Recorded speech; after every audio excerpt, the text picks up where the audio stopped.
At our 40th anniversary, he renewed vows with another woman. I gave her the prenup I wrote. The envelope was elegant, gold-trimmed, sealed in wax. I thought it was a surprise for our 40th anniversary until I saw the sender, Selena Monroe. Inside, a photo, Edward, my husband, smiling beside a woman half my age. The card read, "Join us in celebrating 40 years of love with Edward Langley." My name, Margaret Langley, was handwritten on the front. There was even a note, "Your presence means the world." I didn't cry. I didn't scream.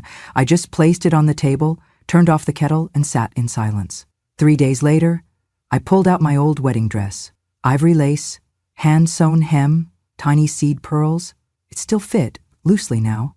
I pinned up my thinning hair, added powder, and slipped on old heels. In the mirror, I looked like someone attending her own funeral. I didn't go for closure. I went so they'd see me. The venue was a garden estate, elegant and distant, made for fairy tales, not betrayals.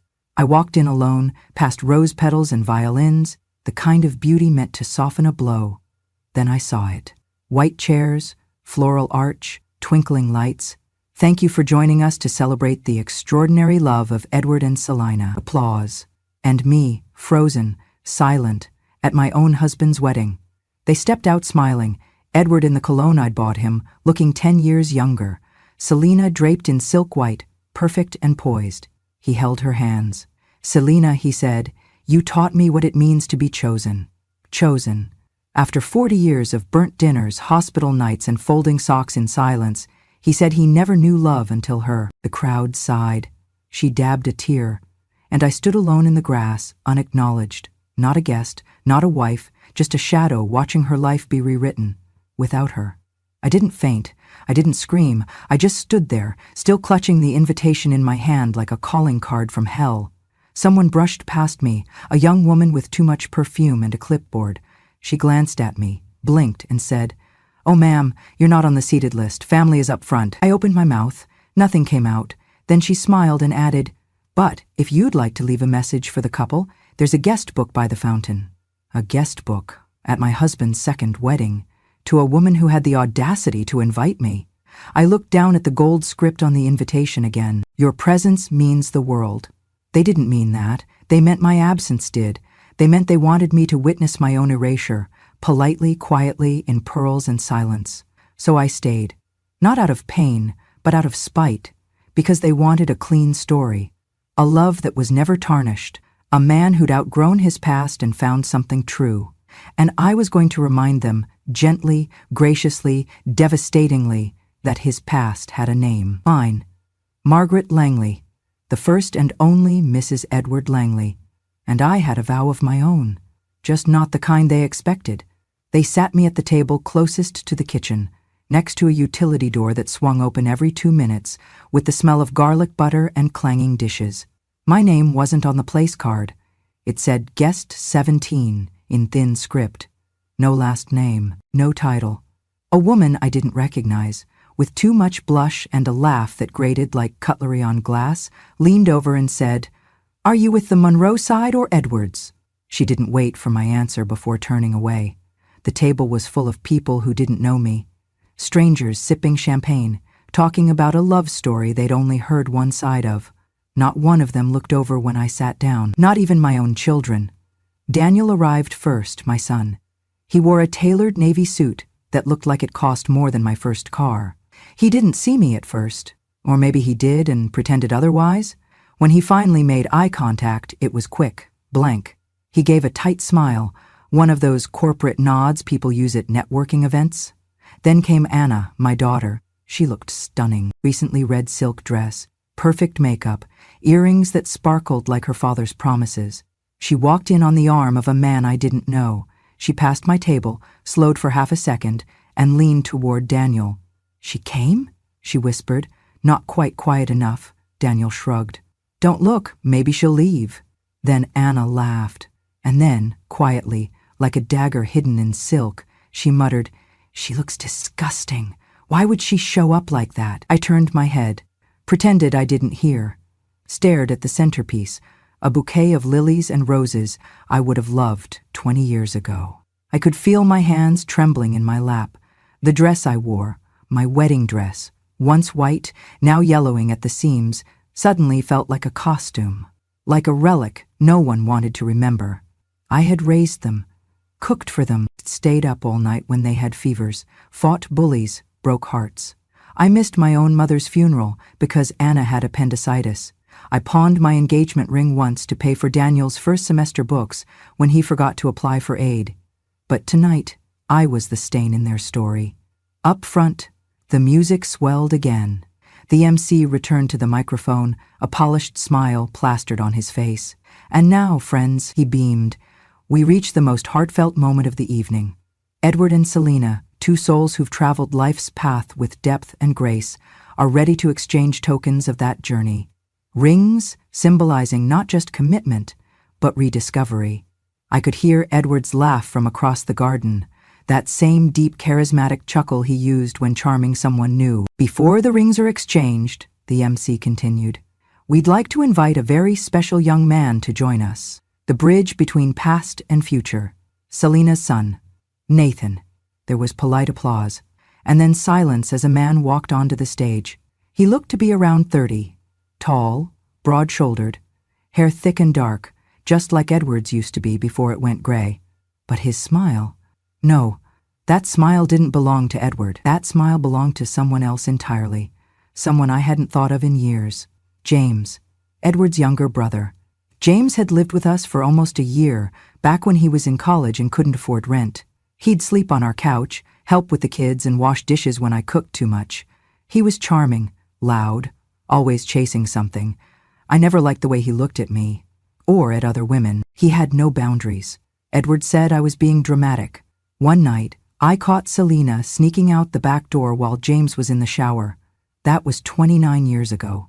Back then, she was just a friend from work. And now, here she was, being handed a ring by a man who looked exactly like James in his youth.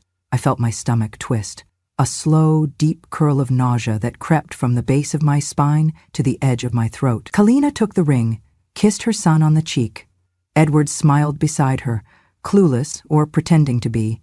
Maybe he'd never done the math, or maybe he didn't care. Nathan stood there, proud. He didn't acknowledge me, didn't glance my way. Why would he? I was just the woman who raised the real family, while Edward started a new one behind my back. Then came the final blow. Edward turned to Selena, held her hands, and spoke into the microphone. Selena, for years I wandered, lost in routine, in duty, in what was expected of me. I didn't know what I was missing until you came along. You woke me up, made me feel seen, alive, like I mattered again. The crowd sighed. Selena wiped her cheek dramatically. You are my soulmate, my real companion, the one who didn't just stand beside me, but inspired me to become who I was always meant to be. The MC nodded solemnly. A beautiful tribute to true love found. I stared at Edward, at the man who used to fall asleep with his head in my lap after long days, the man I nursed through pneumonia, through layoffs, through bankruptcy, the man who used to whisper, "Don't leave me, Maggie, I'd be lost without you." And now I was the map he'd burned so he could explore elsewhere. I stood slowly.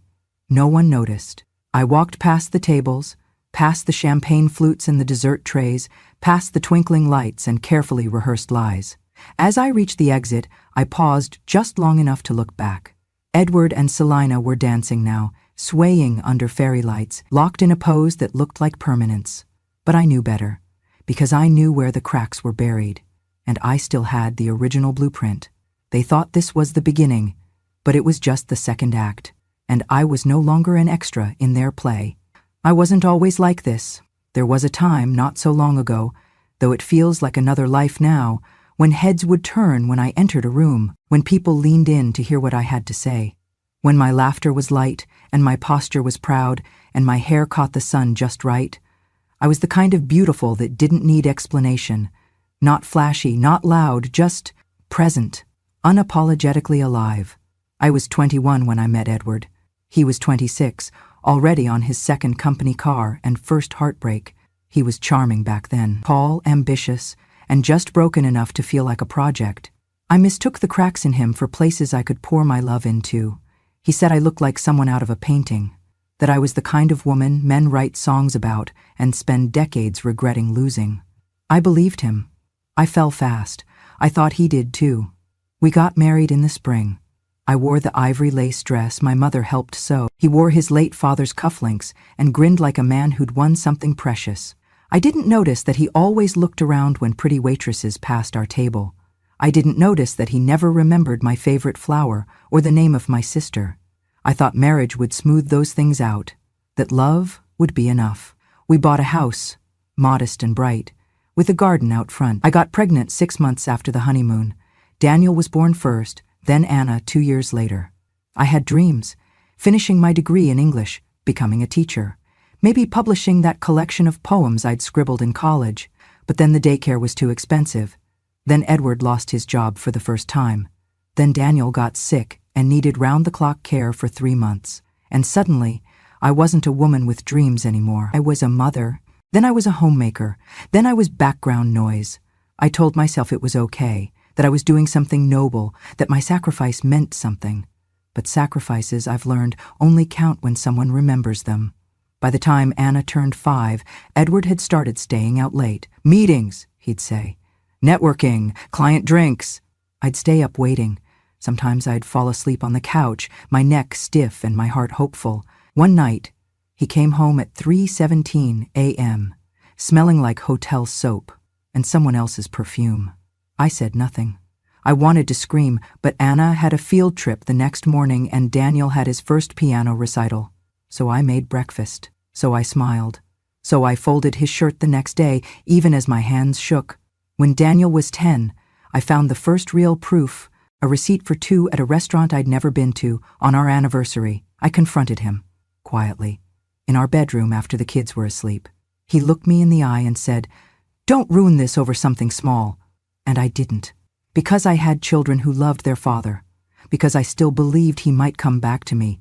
Because somewhere, deep down, I thought this was what love looked like.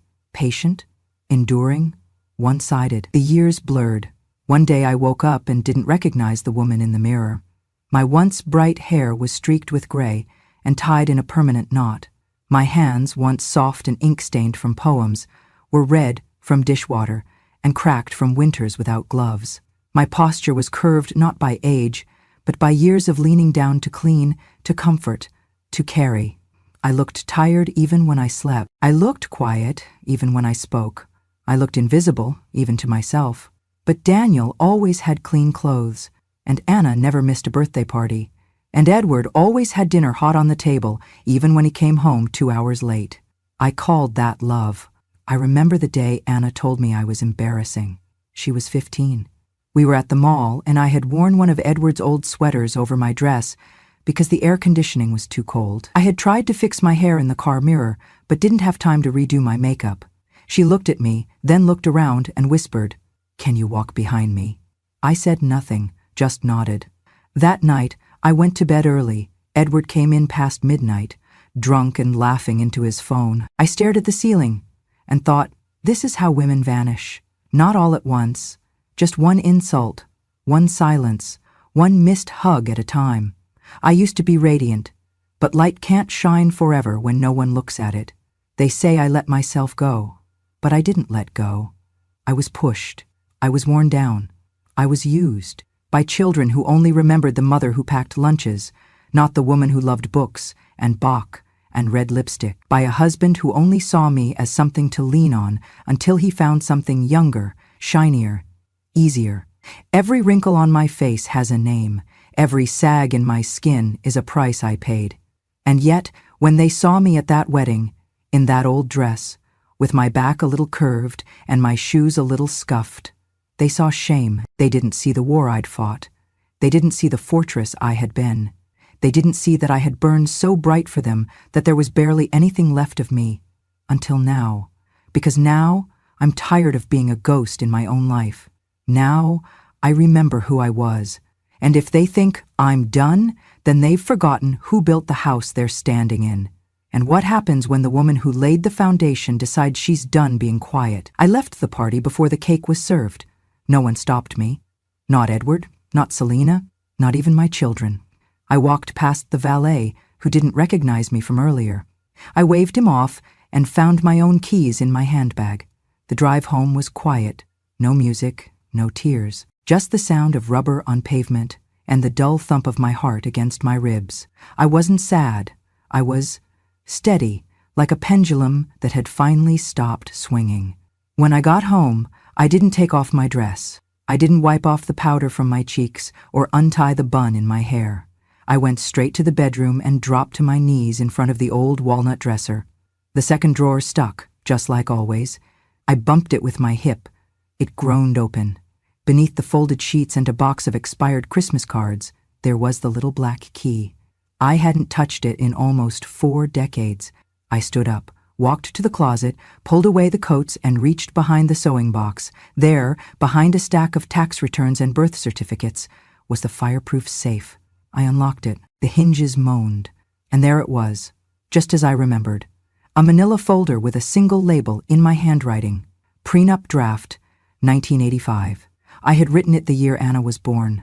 Edward had just started his second business, and I was still working part-time as a paralegal. I had asked one of the lawyers I trusted to walk me through the language. Just in case, I told him. Just in case things didn't work out one day. He'd smiled kindly, maybe even pityingly. No one thought I'd need it. And I never showed it to Edward. Because I was afraid. Afraid he'd see it as a betrayal, as a lack of faith, as a threat. I was afraid he'd walk away. I had just had a baby. I didn't want to start over. I didn't want to lose him. Not then. So I tucked the folder away, and I kept choosing him, even as he stopped choosing me. But tonight, the fear was gone. Fear lives in the hope of still being wanted. I no longer hoped. I sat at the kitchen table with a cup of weak tea and turned on the lamp. The folder was yellowed at the edges. Inside were 6 pages, typed on my old Smith Corona typewriter. Ink faded but legible. I read every line slowly, like I was seeing them for the first time. Page 3. In the event of dissolution of marriage, all jointly acquired property shall be divided equitably, but the primary residence, if purchased prior to marriage or maintained solely by one party, shall revert to that individual. That house was mine. It had always been mine. Bought with money from my inheritance after my mother died, paid off with overtime shifts in grocery coupons and 1,000 quiet sacrifices. And now I would protect it. Not with pleading, not with tears, but with ink. I opened my laptop and rewrote the entire document, line by line, clause by clause.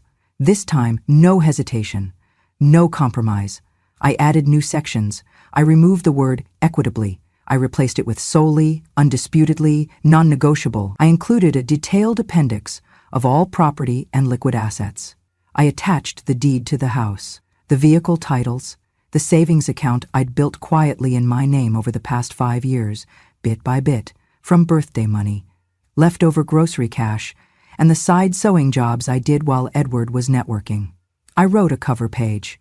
Edward, this is the contract I should have asked you to sign 40 years ago. You built a future without me. I'm simply making sure you don't take mine with you. Best, Margaret. The next morning, I dressed simply. Slacks, cardigan, flats, hair pulled back, no makeup. I didn't need to be pretty anymore. I needed to be clear. At 10:30 a.m. I walked into a law office I hadn't visited since 1992. They still had my name in the system. The receptionist blinked at me when I handed her the folder. I'd like to notarize this, I said calmly, and I'd like to speak to someone about a rapid divorce filing. Within 30 minutes, I was seated across from a woman named Lynn, early 40s, firm handshake, sharp eyes. She listened without interrupting as I explained the situation. When I was finished, she asked, "Do you want to fight for spousal support?" I shook my head. "I want my house, my savings, my name. He can have the rest of his story." She nodded. I slid the signed prenup across the table. "This was written in 1985, I said, "but I never signed it. I was afraid he'd leave." Lynn read the first page, then looked up at me. "And now?" I smiled. "Now, there's nothing left to lose." That night, I lit a candle in the living room. Not for peace, not for memory, but for marking the moment. Because this wasn't the beginning of a breakdown, it was the beginning of my rebuild. I had loved Edward. I had loved my children. I had loved this life we built, even when it drained me. But now, love was not enough. Now, I needed boundaries. Now, I needed walls he could no longer walk through, and rules his charm could no longer bend. He had chosen another woman, so I chose myself. And for the first time in 40 years, I signed my name, and meant it. I didn't shout, I didn't argue, I didn't beg. I wrote a letter, I signed a contract, I sealed an envelope, and I gave them the only wedding gift I thought appropriate: truth. Not the sugary kind that hides behind polite smiles and social graces, not the filtered kind people sprinkle into toasts and speeches. No, this was truth, with sharp corners and clean cuts, truth with legal weight, truth they couldn't throw away. 3 days after the ceremony, after the champagne flutes were cleared, after the last filtered photo was posted with hashtags like "Forever Begins" and "Finally Found You," they hosted a private dinner at a local French bistro. It was invitation only, which, of course, I received. This one came from Edward himself, handwritten in silver pen. "No hard feelings, Maggie. I'd love for you to see that we're doing this with love and respect. Love and respect." He used those words like old coins, worn smooth by overuse, worthless in real life. Still, I RSVP'd, unable to attend, sending something in my place. And I did. The envelope was thick, cream-colored, no bow, no flowers. Inside were 3 items: the notarized prenup, with all 6 pages initialed and signed, me on every line; a divorce petition, formally filed and time-stamped; an addendum summary of assets, clearly outlining what belonged to whom: house, car, joint accounts, investments, retirement; and a final line: all assets listed are legally documented as the sole property of Margaret Langley. The cover letter was short. "Selina, you've won the man, but I've kept the life. Best of luck. You'll need it. Margaret." I hired a courier, someone professional, polite, efficient. She delivered the envelope to their dinner table at precisely 7:43 p.m., just as Edward was raising his glass for a second round of toasts. I wasn't there, but I can picture it. Selina in a pearl-toned cocktail dress, smile stretching wide. Edward, basking in borrowed youth, a man too foolish to know he'd just toasted his last drop of comfort. The courier placed the envelope between their wine glasses and said, "From Mrs. Langley." I imagine the silence spread like spilled red wine. I got a call from Daniel the next morning. He didn't even say hello. Just, "What did you do?" I let him rant for nearly 5 minutes, accusing, panicked, ashamed. Apparently, Selina had opened the envelope in front of everyone. She hadn't even made it past page 2 before her hands started to shake. Edward, confused, tried to laugh it off, until he saw the notarization, the lawyer's stamp, and the words, "Petitioner requests that respondent vacate the premises within 30 days. Daniel said, "You made Dad look like a fool," and I said he did that on his own. Then I hung up. That afternoon, Selina sent me an email. No greeting, no apology, just, "You're a bitter old woman. This won't bring him back." I replied with one sentence. "He was gone long before you showed up. All I did was close the door behind him." She didn't write back. The next week, I had the locks changed. Edward didn't return home right away. He went to stay with Selina. Or maybe her son. Maybe a hotel. I didn't care. When he finally showed up, it was 3 days before the 30-day mark. He didn't knock. I just stood at the gate like a man who had misplaced his key and his dignity in the same moment. I stepped outside, calm, pressed together in a linen blouse and fresh lipstick, the color I hadn't worn since 1997. He looked at me like he didn't recognize me. "Can we talk?" he asked. I nodded toward the gate. On that side, he flinched. "You didn't have to humiliate me." "You did that," I said, "when you invited me to watch you rehearse a life you already lived." "With me." He looked away. "Celine is upset." I smiled. "Then she knows how it feels." He left with a suitcase and a manila envelope of his own. Inside it, a copy of the signed prenup, the divorce petition, a detailed explanation of why he had no legal claim to anything but his own name, 40 years of marriage, 3 affairs, 2 children who no longer looked at me like family, and now, one very clean ending. No house, no savings, no car, just the woman he called his soulmate and a reality she hadn't read the fine print on. I didn't need to slam a door or throw a vase. I didn't need to scream or demand closure. I had already closed the chapter, with a signature, with a seal, and a courier's polite smile as she said, "Congratulations, it's official." The first call came at 8:03 IAEM. I recognized Daniel's number. I didn't hesitate. I answered. "What the hell did you do?" he snapped. No greeting, no pause. "Do you realize what you've cost, Dad?" I said nothing. "He lost everything, the house, the accounts. He's living out of a guest room at Nathan's place. Is this revenge, Mom? You humiliated him." Still, I said nothing. "You didn't have to go that far," he continued, voice sharp with resentment. "You always said family was the most important thing." Family. I almost laughed, but I didn't. Instead, I said, "Thank you for calling, Daniel," and hung up. The second blow came by text, less than 10 minutes later. "Anna, really, Mom? You embarrassed yourself, and now you're making it about money? I don't even know who you are anymore." Then another. "You've always been so dramatic. Maybe now that Dad's moved on, you should too." And then the one that lingered longest. "You just can't stand to see someone else happy, can you?" I stared at the screen for a long time. No mention of the wedding. No mention of the woman their father paraded in front of me. No acknowledgement of the years I bled for them in silence. Just contempt. They weren't angry that I'd been erased. They were angry that I didn't go quietly. I walked to the file cabinet in the corner of my bedroom. The drawer stuck at first, always did. I yanked it hard, the metal scraping loud against itself. I pulled out a brown envelope. Inside, my will. Drafted 10 years ago, updated 3 times. Daniel and Anna were listed as co-beneficiaries. The house, the savings, the annuity, the paintings, the jewelry passed down from my mother. It was all meant to go to them, because I thought that's what love meant, providing, even after I was gone. I laid the document on the desk, picked up my pen, crossed out their names, every one of them. The new version was shorter, cleaner. The house would go to a local shelter for women fleeing domestic abuse, an organization I'd once donated to in secret. I added a note requesting it be used as transitional housing, a soft place to land for women starting over. The savings, the car, and the remaining estate were split between that shelter and one more name, Claire, my friend. The one person who stood up for me at that wedding, who walked over, put her hand on my back, and whispered, "You don't have to sit through this, Maggie. You don't owe them your pain." The only person who looked at me and still saw a woman, not a role, not a relic. She hadn't judged my dress or my silence. She had offered me a ride home. She had come back the next day with flowers and pie and a stack of old photo albums she said we'd laugh through eventually.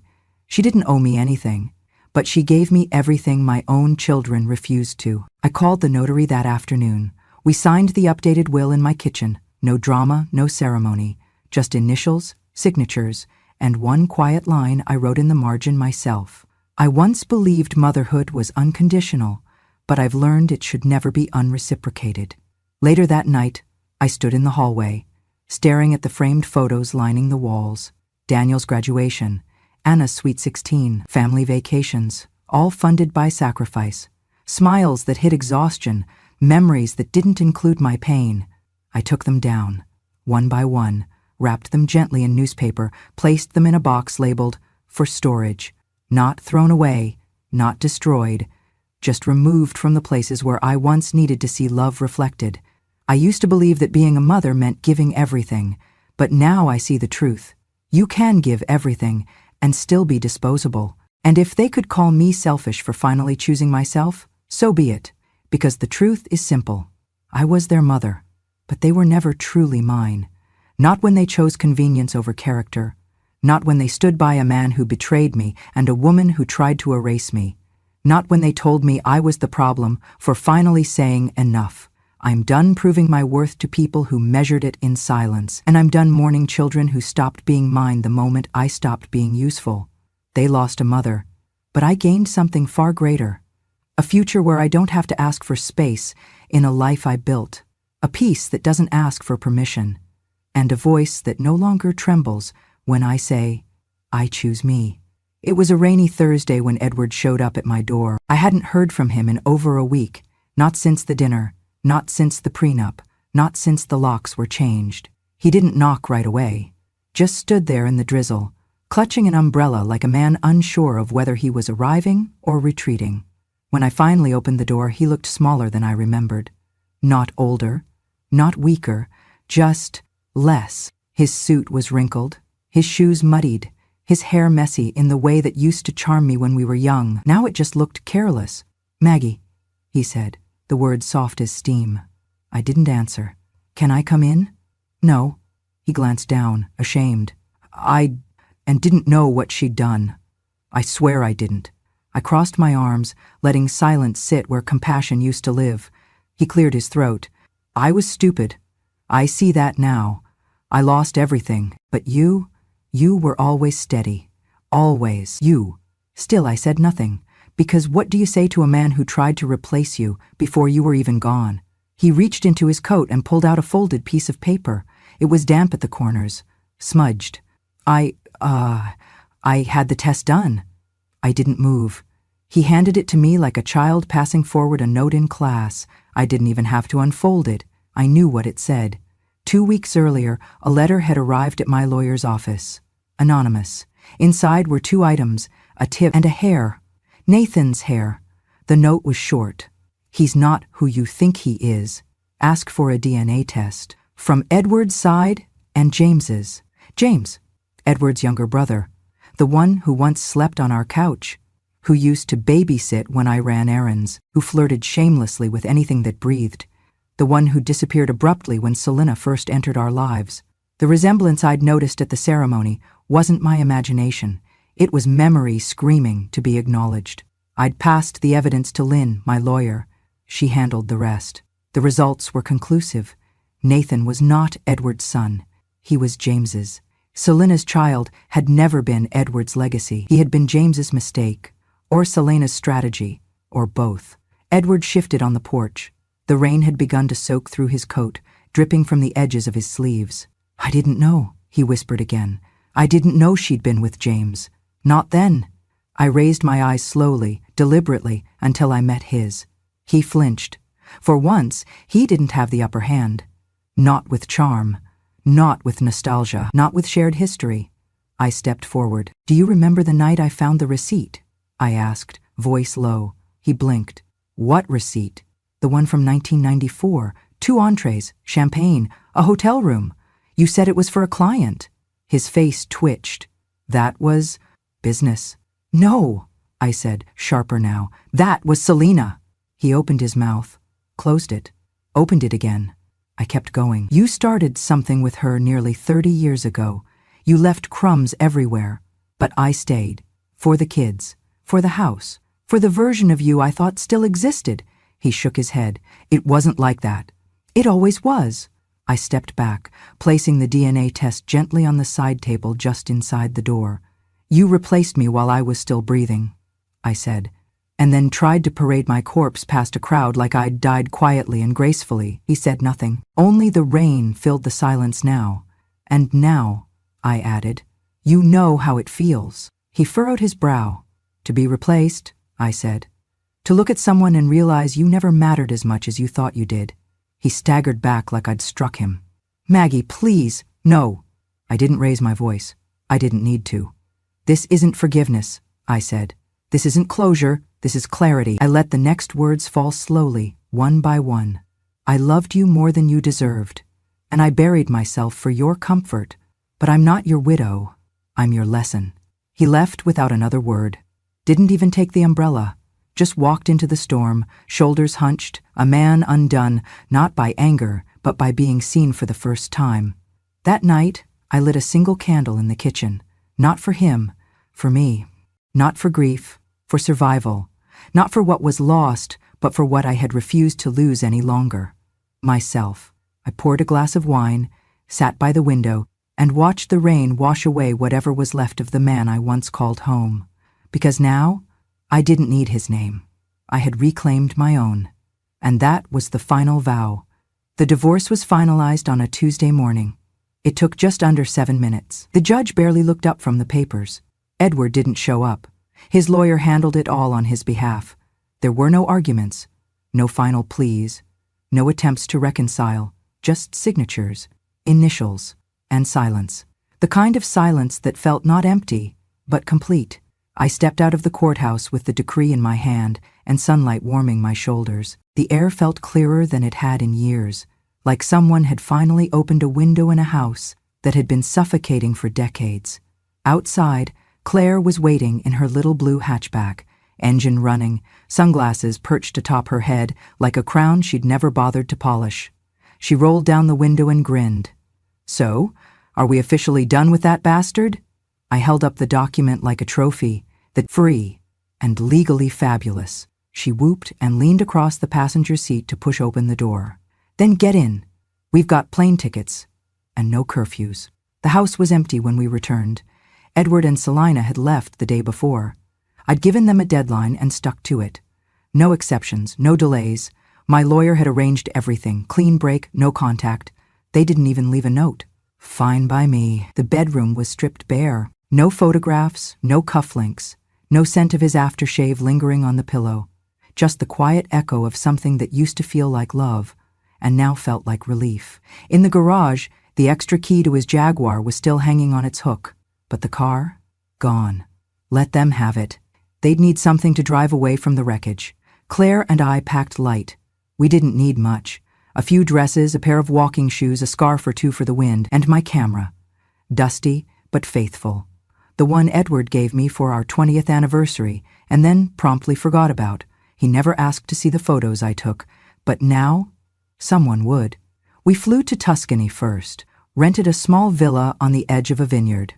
Every morning, we sipped cappuccinos on a terrace overlooking olive trees. Every afternoon, we wandered cobblestone streets and bought things we didn't need, postcards, painted bowls, bottles of perfume we opened just to inhale like memory.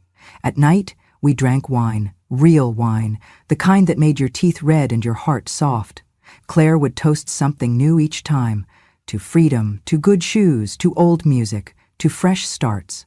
And I'd raise my glass, not because I needed to celebrate, but because, for the first time in decades, I had something to toast that wasn't someone else's achievement. We danced in Barcelona. We wrote poems in Paris. We got matching scarves in Marrakesh and laughed ourselves breathless, haggling over candlesticks we didn't need. In Japan, a stranger took our photo under cherry blossoms. When I looked at the picture later, I almost didn't recognize myself. The woman in the frame was standing tall, shoulders back, hair swept with wind, eyes open, not wide with fear, but wide with the wonder of still being here. We didn't talk about Edward much. Sometimes his name would come up when we passed a restaurant I used to dream of trying, or when I saw a suit that looked like one I once pressed for him before a job interview, or when a song played that he used to hum back when he was still mine. But mostly he was just gone. Not a ghost, not even a scar, just absence. And that, somehow, was more peaceful than pain.